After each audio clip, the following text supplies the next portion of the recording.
Guiné-Bissau quer julgar Nino Vieira. O pedido a Portugal para a extradição do antigo presidente vai ser feito nas próximas semanas. Prejuízos provocados pelo temporal nos Açores rondam os 200 mil contos. Rabo de Peixe, em São Miguel, foi a localidade mais afetada. Setúbal e Farense empatam um golo no Bonfim, um arranque morno da jornada 8 da Primeira Liga de Futebol. Início de mais uma edição da Moda Lisboa, o primeiro dia marcado pelo desfile de Ana Salazar.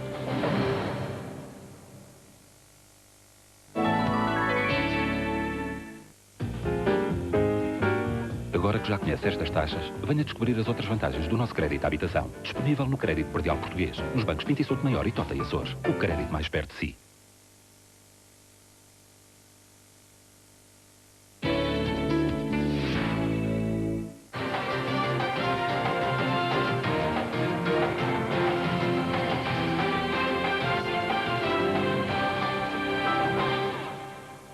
Boa noite. A Guiné-Bissau vai mesmo pedir a extradição de Nino Vieira. A Procuradoria-Geral da República Guineense já fez saber que o pedido a Portugal será formalizado nas próximas semanas. Amin Saad, procurador da Guiné, voltou esta noite a Lisboa e garantiu à RTP que Nino será julgado pelos tribunais no seu país. Amin Saad quer Nino Vieira no Banco dos Réus, em Bissau. O Procurador-Geral da República Guineense tinha chegado a Portugal há poucos minutos, quando deu conhecimento da sua decisão à RTP. Assim que regressa à Guiné-Bissau, vai formalizar o pedido de extradição do antigo presidente João Bernardo Vieira. Eu posso e prometi ao Dr. Cunha Rodrigues que, o mais tardar uma semana, 15 dias após o meu regresso, eu posso formalizar ou não o pedido de extradição. Mas penso que irei formalizar o pedido de extradição, porque entendo que o povo da Guiné-Bissau tem o direito de ter Nino Vieira no Banco dos Réus para servir de exemplo, para que espiemos de vez as ditaduras em África. Então essa é uma certeza, vai formalizar o pedido? Eu vou formalizar o pedido de extradição de Nino Vieira. Se antes havia dúvidas quanto à formalização do pedido de extradição, agora deixam de existir. Minutos antes, Cunha Rodrigues ainda desconhecia a posição do seu homólogo guineense no que diz respeito a um pedido formal. Não há nada da parte da Guiné-Bissau. A partir daqui, conhecendo o Sr. Procurador-Geral a minha posição sobre o assunto, que radica apenas no sistema jurídico, não em qualquer avaliação da situação, ele fará aquilo que achar que é a posição dele e depois eu avaliarei a situação em face do sistema que é o português. Quanto à razão que vai constar no pedido de extradição, Amin Saad ainda está indeciso. Ou opta pelo processo do assassinato do jornalista português Jorge Quadros, ou pelos crimes contra a humanidade e de homicídio de que Nino é indiciado como autor moral. Há um dilema que nós temos. Se priorizarmos o processo do português Jorge Quadros, dificilmente poderemos ter Nino Vieira em Bissau. Entretanto, nós temos casos em que Nino é indiciado de comissão de crimes contra a humanidade, de homicídio, autoria moral, e temos que pesar esses dois processos. Seja qual for o processo, o que se impõe para o Procurador-Geral guineense é o julgamento de Nino no seu país, a Guiné-Bissau. Um dos bastiões da UNITA, o Andulo, está agora nas mãos do exército angolano. A região serviu durante anos de quartel-general ao Galo Negro e era por lá que passava a maioria dos abastecimentos das tropas de Savimbi. Ainda debaixo de fogo, o enviado RTP, Ricardo Mota, confirmou aquela que é uma conquista importante para a SFA na Guerra de Angola.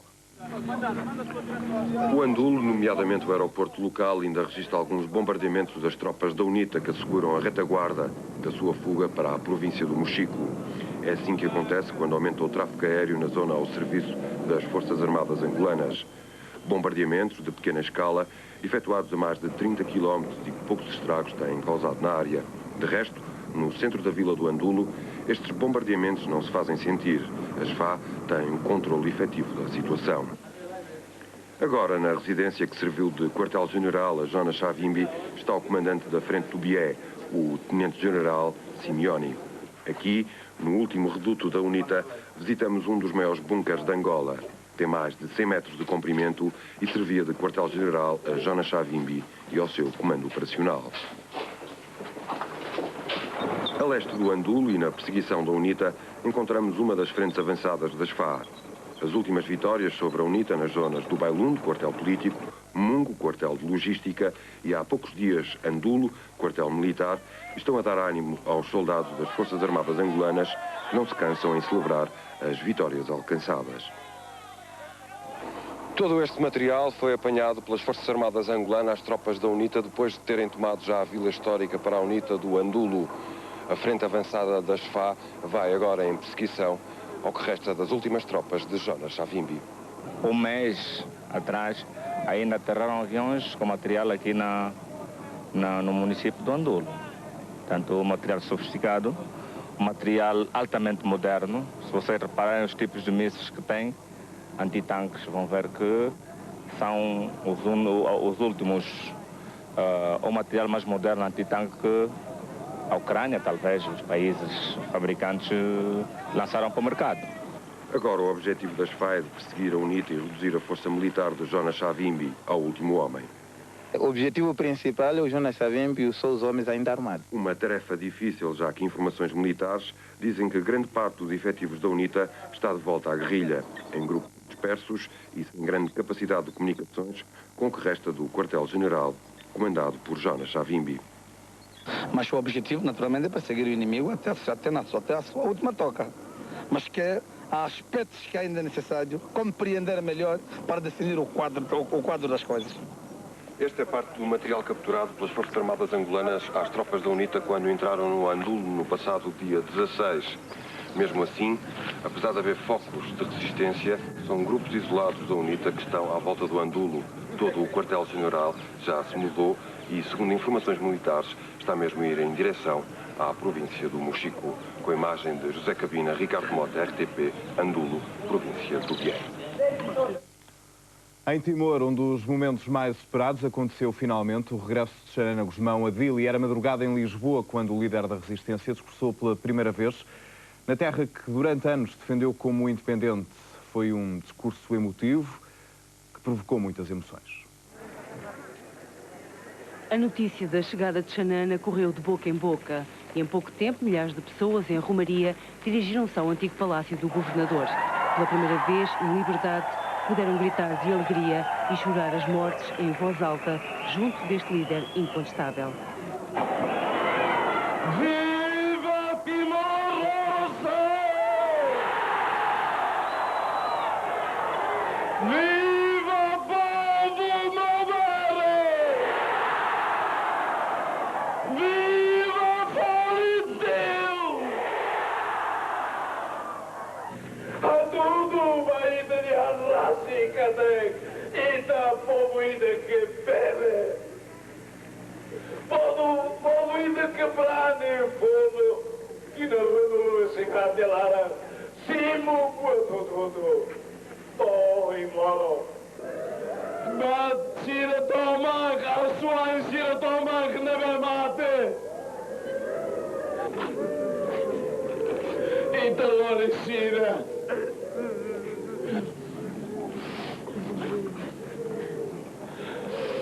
E do Lori e aí de que nem que vas toda a vida, né? Rai de ninguém. Rai Timor Leste e de ninguém. E da o com a lona e da sei o com a Ana Bate. A Xanana Gusmão juntaram-se Matan Roa, comandante das Falentil, e Leandro Isaac, do CNRT, provavelmente os únicos que em Dili sabiam da chegada de Xanana. O regresso do presidente do CNRT foi feito com o máximo sigilo. Xanana viajou de avião até Baucau e daí terá viajado de helicóptero até Dili, onde chegou por volta das 16 horas locais.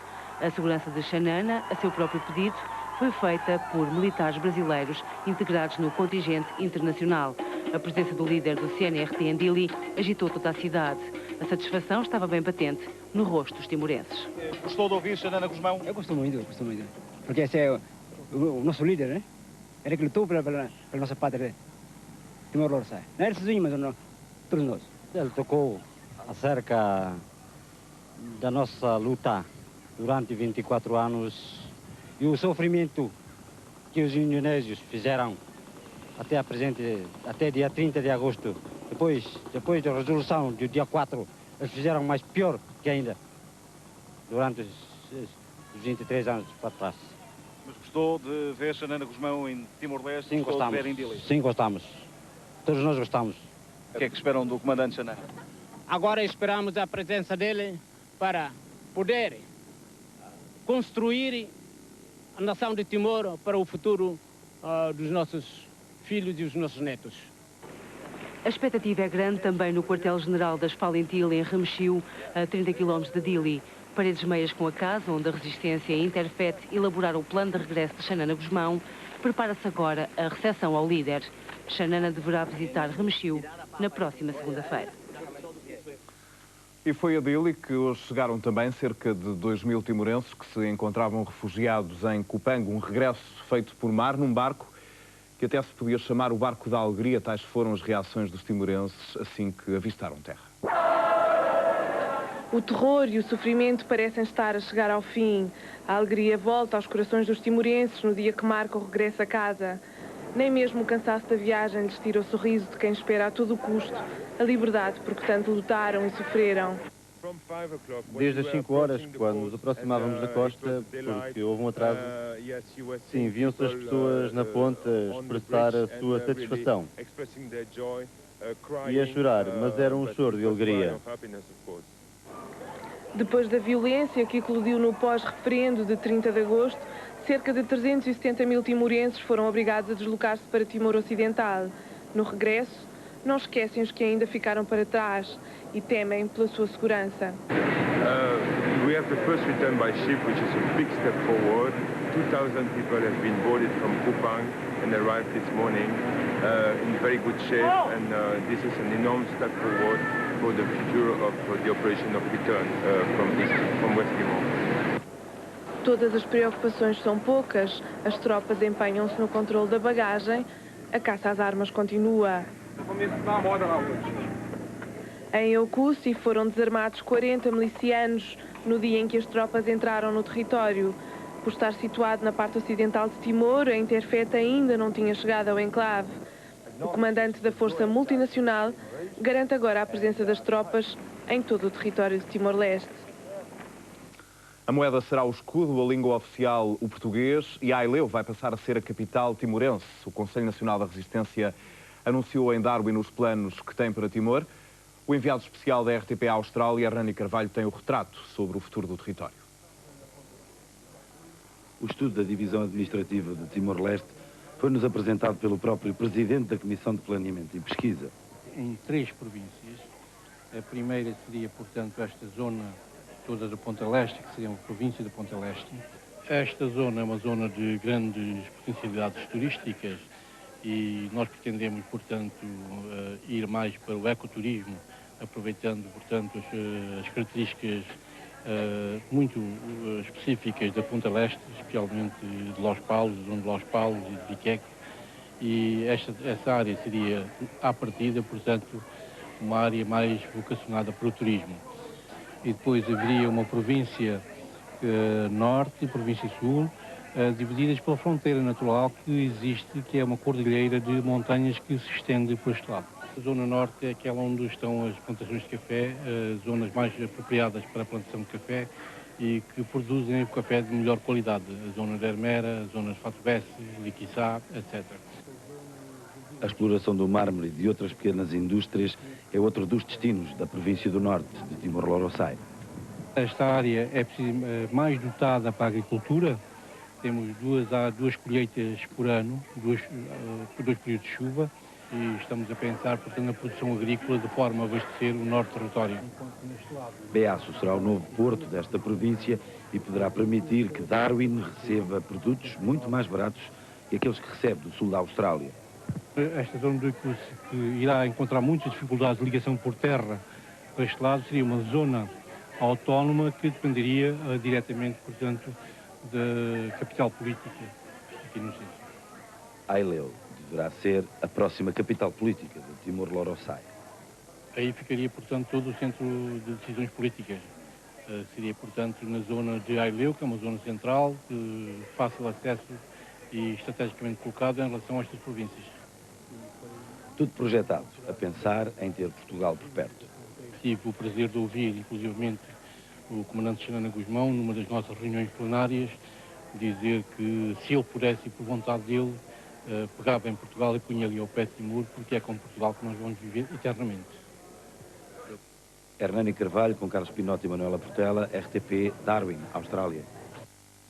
Bombas russas sobre a capital da Chechênia, há dezenas de mortos em Grozny.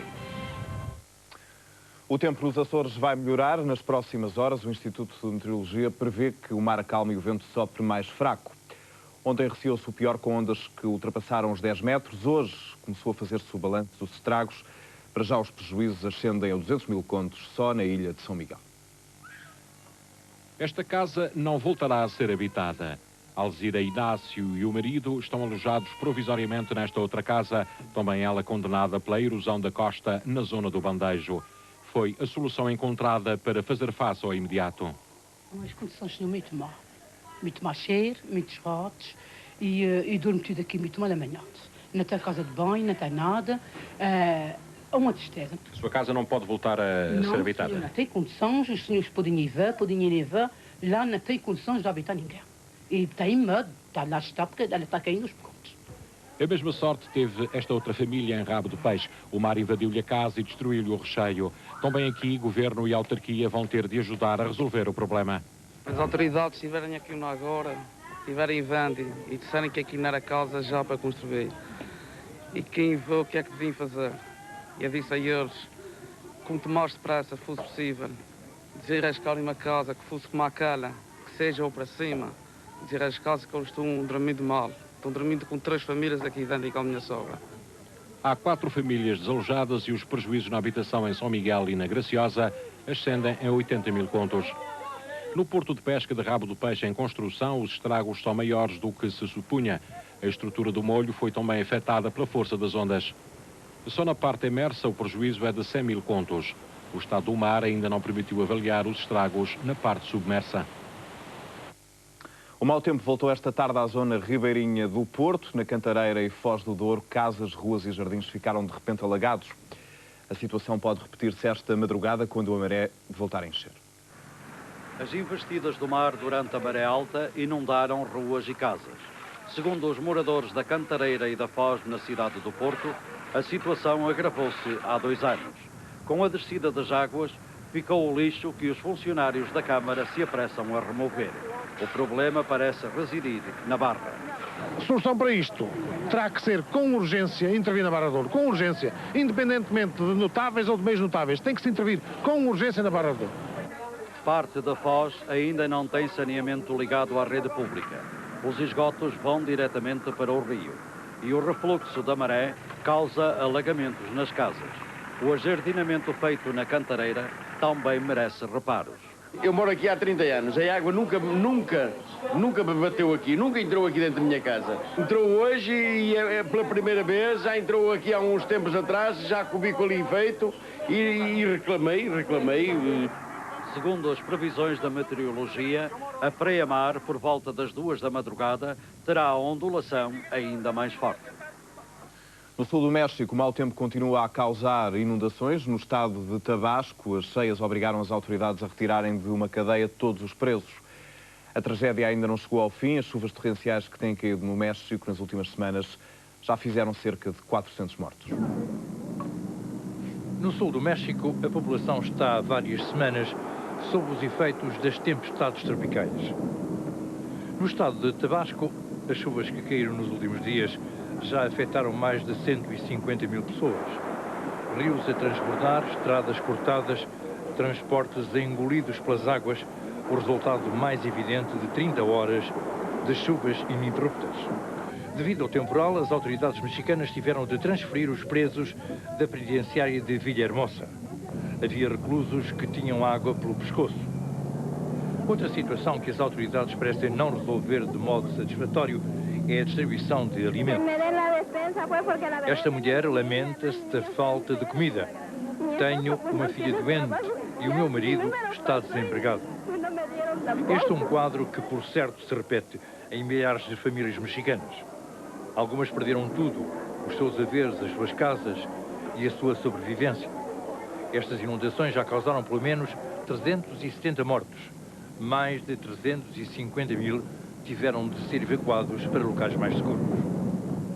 Depois do ataque ao mercado de Grozny, na Chechênia, a Rússia enfrenta agora as críticas da comunidade internacional. Vários países, incluindo os Estados Unidos e a União Europeia, mostraram-se hoje preocupados com a situação no Cáucaso. Moscou nega que os civis tenham sido alvo do rocket que atingiu o centro da capital chechena. Intencional ou não, o ataque fez pelo menos 140 mortos. O balanço é bem mais pesado do que inicialmente se admitiu.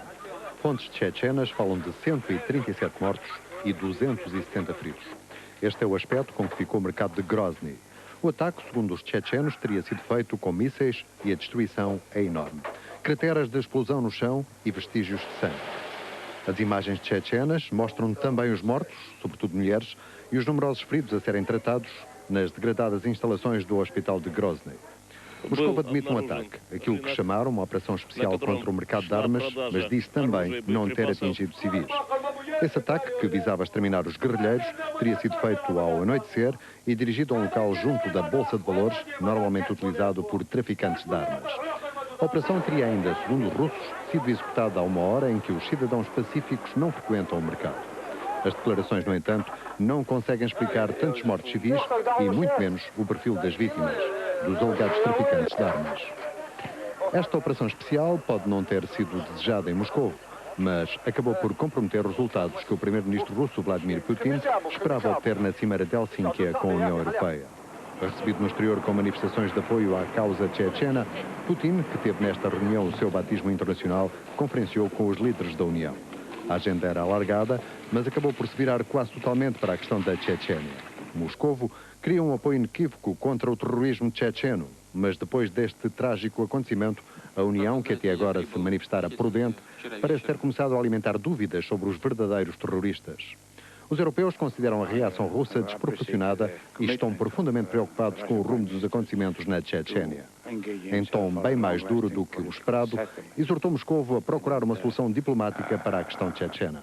Putin reafirmou que os russos nada tinham a ver com o que chamou uma explosão no mercado de Grozny e chegou a atribuí-la a um ajuste de contas entre gangues rivais, mas a União não parece ter ficado convencida. Fora da reunião, o ministro dos Negócios Estrangeiros alemão chegou a exigir ao seu homólogo russo o fim imediato dos ataques contra a capital chechena. As tropas russas estão a 14 km de Grozny, mas a questão chechena parece bem mais longe de uma solução. Setúbal e Farense empatam um golo no arranque da jornada 8. O Presidente da República defendeu hoje que, sempre que se justifique, a transformação do Instituto Politécnico em universidade deve ser discutida. A opinião foi ouvida durante um debate em Bragança. A sessão ocupou boa parte do terceiro dia de visita de Jorge Sampaio a Trás-os-Montes. Ao fim de quase 4 horas de debate, chegou finalmente a vez de dar voz ao Presidente da República. Da intervenção de Jorge Sampaio, a sala esperava resposta às muitas questões levantadas. Mas o assunto que prendia as atenções era a passagem do Politécnico de Bragança à Universidade. O Presidente não fugiu à questão. Talvez seja também um momento para, numa evolução portuguesa, não foi assim na Inglaterra, não foi assim noutros países, noutros também foi, olhar para ver se na realidade, eu para mim estou aberto a isso, não sou eu que decido, se os politécnicos não devem evoluir para universidades. Não sei responder, mas é uma questão que está hoje profundamente na atualidade. Mas não o façam, meus amigos, aos bocados. Não os façam por somar votos. Façam-no tendo o país em consideração global. Jorge Sampaio voltou a repetir a ideia de que a regionalização está morta, mas que o caminho a seguir é o da descentralização. A receita para o conseguir é uma forte vontade política do poder central e das autarquias. O Presidente da República terminou a intervenção com um pedido para que o Distrito esteja à altura de aproveitar com a devida estruturação os fundos do terceiro quadro comunitário de apoio. A Portugal Telecom e o Grupo Sonai quase entraram numa guerra jurídica por causa de um nome. As duas empresas registaram a marca Novis com poucos dias de diferença. O braço de ferro só terminou com um gesto de boa vontade. A PT decidiu abdicar dos direitos da marca Novis sem qualquer contrapartida. Quando a Portugal Telecom decidiu criar a PT Empresas, registrou 4 nomes no Instituto Nacional de Propriedade Industrial. escolheu o PT Prime e guardou a marca PT Novis para eventualmente usar no futuro. Mas dias depois, o grupo Sonai registava o mesmo nome, Novis, para a sua operadora de rede fixa. A Portugal Telecom alertou por carta à Sonai e, como não obteve resposta, decidiu informar as autoridades do uso indevido de uma marca registada. Quando tudo indicava que o diferendo iria parar à barra dos tribunais, num gesto inesperado, a PT prescindiu dos direitos da marca Novis. Não peço nada em troca. Peço apenas que as regras do jogo entre nós sejam claras e sejam eticamente aceitáveis para ambas as partes. A delicadeza surpreendeu o próprio Belmiro de Azevedo. O presidente do grupo Sonai agradece à PT, mas minimiza a atitude. A Telecom não cede nada porque não tinha nada, não é? Portanto, a Novis era um nome que eventualmente daria uma discussão. Qualquer razão dos serviços, aparentemente havia 2 registros que se iriam defrontar. Acho que o Dr. Morteiro Navo, para além de ser fera a atitude, é uma atitude inteligente, porque não fazia nenhum sentido impedir uma coisa que de facto até não tem. Tinha um pré-registro que, por qualquer razão, o nosso registro, devido ao sistema administrativo português não ter uma base de dados correta, porque se nós soubéssemos que havia uma PT Novis, tínhamos encontrado outro nome. Mas não foi necessário. Assim sendo, a Novis, como diz na campanha, continua a ser a Telecom da Sonai, por ironia, graças à Telecom original. Já se sabe, a TDM e a RTP vão garantir a cobertura televisiva da transferência da administração de Macau para a China. O contrato foi hoje assinado em Macau e prevê a instalação de um centro de transmissão de TV e rádio para cobrir o acontecimento. É da RTP e a direção técnica é da AMS. As tarefas que acaba cada uma das empresas, quer a RTP, quer a TDM, acabam por, de alguma forma, se tornarem secundárias face ao produto que resulta da associação de ambas. Nós temos um conjunto de meios e capacidades e conhecimentos técnicos que nos permitem assegurar um serviço de grande qualidade.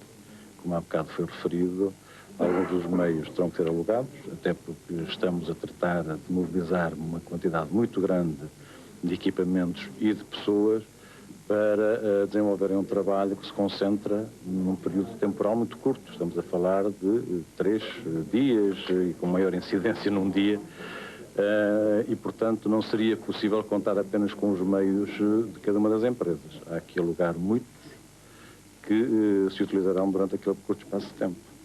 Este contrato está a ser assinado atempadamente, estão com dificuldades de tempo para pôr todo esse sistema a funcionar nos prazos possíveis?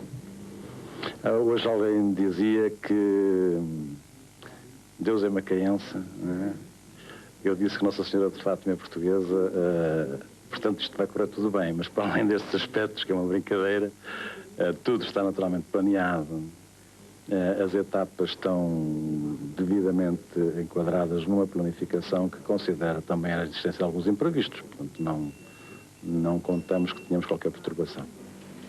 O consórcio tem a tarefa de equipar 40 cabines de TV, 19 de rádio, 4 estúdios de TV e 2 de rádio, para além de salas de playback para satélites e uma central técnica. 1.900 jornalistas de todo o mundo estão acreditados, sendo 600 da República Popular da China e o restante maior número do Japão, Hong Kong, Singapura e Portugal, para além dos mais diversos países. Sofia Salgado, de Macau, para a RTP. A jornada 8 da Primeira Liga de Futebol arrancou esta noite no Bonfim. Setúbal e Farense empataram a um golo. De um lado marcou Chiquinho Conde, do outro Everson. Na primeira vez que chegou com perigo à baliza do Farense, o Vitória de Setúbal marcou. Golo de Chiquinho Conde aos 12 minutos. Um remate portentoso de primeira do jogador moçambicano, o único estrangeiro que já é bem português, no 11 titular do Vitória. O Farense empatou à meia hora por intermédio do brasileiro Everson. Segundo gol de Everson no campeonato, a fixar o resultado ao intervalo. Na segunda parte, o Farense foi a equipa que dispôs das melhores oportunidades de golo. Everson, aos 7 minutos, falhou incrivelmente. Aos 20, nova excelente ocasião para o Farense. Hassan primeiro e Everson depois. desperdiçaram aquilo que parecia mais certo. O Vitória respondeu 4 minutos depois. Jogada de Chiquinho Conde, Catarino assistiu, Hélio. O remate do capitão Sadino saiu por cima da baliza de Candeias. Logo a seguir, Miguel Mota tentou a sorte de longe, sem sucesso. E já em período de compensações, Catarino também chutou para fora. O Vitória de Setúbal consentiu o segundo empate em casa no campeonato. O Farense continua sem ganhar fora. Os belenenses, um dos clubes mais emblemáticos de Lisboa e dos poucos que já ganhou o título nacional, tem a partir de hoje 2 novas salas na Casa Museu. À inauguração não faltaram dirigentes, jogadores e muitas figuras ligadas ao clube. 2 novos espaços, um arquivo histórico e uma sala de troféus, vão guardar as glórias e o passado do Clube da Cruz de Cristo. O presidente do Belenenses, de tão emocionado, voltou a lembrar a grandeza do clube. Aqui está um dos indícios porque é que o Belenenses é o 4º clube desportivo de Portugal. A inauguração também comoveu os atletas belenenses. Acima de tudo, penso que é uma coisa merecida para o historial que o clube tem e acima de tudo, é uma prova de grande amor que aquela senhora, com tanto trabalho e com tanto amor, fez isto. Penso que este clube merecia e merece uma coisa assim. 2 novas salas que vão dar certamente mais trabalho à responsável pelo museu. Há muitos anos que eu estou encarregue desta obra, desta sala, desde que ela foi inaugurada em 1972. É uma grande felicidade para mim e para todos os belenenses que vêm visitar. O Estádio do Restelo fica assim com um património mais rico, preparado para receber outros troféus, de preferência o de campeão da Primeira Liga. Depois do intervalo, a abertura do Moda Lisboa com o desfile de Ana Salazar. Começou hoje mais uma edição da Moda Lisboa. Durante 3 dias, o Museu da Cidade recebe o maior certame dedicado à divulgação de criadores nacionais. Até domingo, 16 estilistas portugueses apresentam as coleções Primavera-Verão do ano 2000. A estilista Ana Salazar foi a primeira a apresentar propostas para o próximo século, que é, como quem diz, para o próximo ano. Yo, listen up, here's the story about a little guy that lives in a... Os últimos retoques antes do embarque imediato na viagem da moda nacional para o próximo milénio. É a sugestão da 13ª edição da Moda Lisboa, que abriu hoje as portas. Durante 3 dias, 16 criadores nacionais apresentam propostas para a Primavera-Verão do ano 2000 e sugerem novas tendências. Para a próxima estação será os amarelos e os laranjas. Muito ondulados, dentro dos curtos, tipo anos 60. Ana Salazar foi a primeira a embarcar com a sua coleção para o século XXI.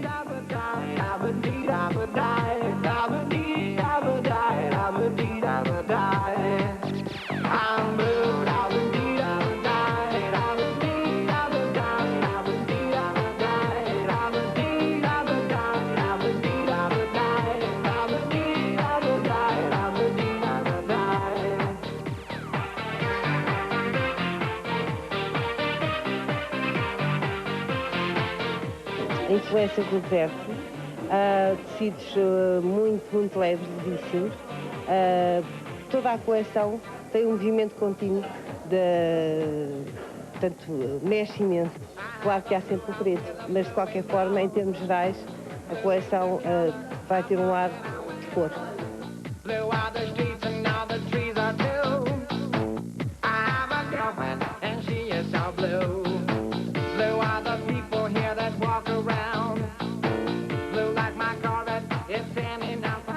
acho que está excelente, para mim é das minhas preferidas. Também, normalmente, das últimas coleções, se calhar é novidade, nós gostamos sempre mais, mas gosto muito desta coleção da Ana Salazar. Nova Vaga e Miguel Flor também apresentaram as suas propostas para a próxima estação e fecharam o primeiro dia da Moda Lisboa. Moda em Lisboa até domingo no Museu da Cidade, no Campo Grande.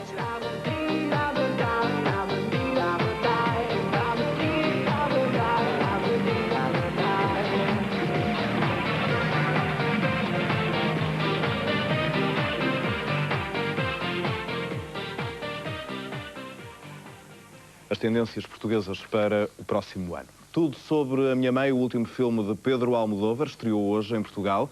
Uma primeira exibição com direito à presença do realizador espanhol entre nós. É a nova fita de Almodóvar, apresentada pelo próprio. Algún día tendrás que contármelo todo sobre mi padre. No basta que me digas que murió antes de que yo naciera. No es un asunto fácil de contar. Me imagino. Em Tudo sobre a Minha Mãe, a alma feminina voltou uma vez mais a inspirar Pedro Almodóvar. O realizador veio a Portugal apresentar um filme de mulheres para mulheres. Tudo sobre a Minha Mãe traz de volta personagens comuns num universo de figuras clandestinas. A homossexualidade, a transexualidade, a morte, o amor e a maternidade são as bases do mundo de Almodóvar. O realizador espanhol, mais aclamado dos últimos anos, dedica este filme a todas as mães e a todas as mulheres. A todas las madres, a todas las actrices, ya lo veréis ahí al final. ¿A todas las mujeres? A las mujeres, a los hombres que quieren ser mujeres. Marisa Pontes é, sem dúvida, uma das mulheres de Almodóvar. A atriz fez vários filmes com o realizador. El que él quiera darme. ¿Sí? Sí, hombre, claro. Los que me ha dado ya son lo suficientemente hermosos como para confiar en él, ¿no? A satisfação que sai da tela é compartilhada pelo público português. Eu penso que excedeu as minhas expectativas, é absolutamente fabuloso, as personagens estão muito bem construídas, são mulheres fabulosas, que nos emocionam, e penso que é difícil acreditar que um homem, neste caso o Pedro Almodóvar, teve aquela sensibilidade para retratar e para dar a devida medida do que é, como é difícil ser mulher e do que é ser mulher. Gostei imenso. É talvez o filme de Pedro Almodóvar mais bem realizado. Como já alguns críticos disseram, concordo inteiramente. Esta visita é breve, mas o realizador promete voltar dentro de um ano. Começa amanhã o Festival de Banda Desenhada da Amadora. É o regresso das histórias aos quadradinhos, à Fábrica da Cultura, naquele que já se tornou o melhor certame do género em Portugal. Sopram os novos ventos da nona arte, que é, como quem diz, misturam-se as cores na Fábrica da Cultura. Há 10 anos, os especialistas mais ou menos fanáticos da banda desenhada deleitam-se com a qualidade dos talentos, novos ou consagrados, que expõem no Festival Internacional de BD, considerado o melhor de Portugal. 10 anos é muito tempo, muitos dias, muitas horas a criar personagens e a cativar o gosto por novas leituras. Eu penso que contribuímos de alguma forma para divulgar o livro, em especial o livro de banda desenhada.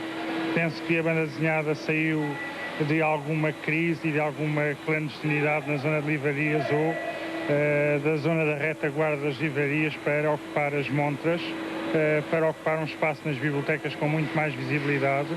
Espalhadas por 4.000 metros quadrados, as novas tendências, uma mão cheia de criadores de fora, como o suíço Cosé, o francês Lostal ou o brasileiro Pavanelli. E, obviamente, uma extensa lista de autores portugueses contactáveis num espaço dedicado às editoras nacionais. As crianças têm naturalmente o seu espaço garantido. Olá, eu sou o Polvo. Venham à Amadora à banda desenhada. Um espaço onde podem estimular ideias e criar as primeiras pinceladas. Uma oferta fantástica que conta com a descoberta de jovens participantes num concurso de cartoon e banda desenhada, cujo tema é o 25 de Abril de 74. E o 24 Horas fica por aqui. Boa noite, bom fim de semana. Até amanhã.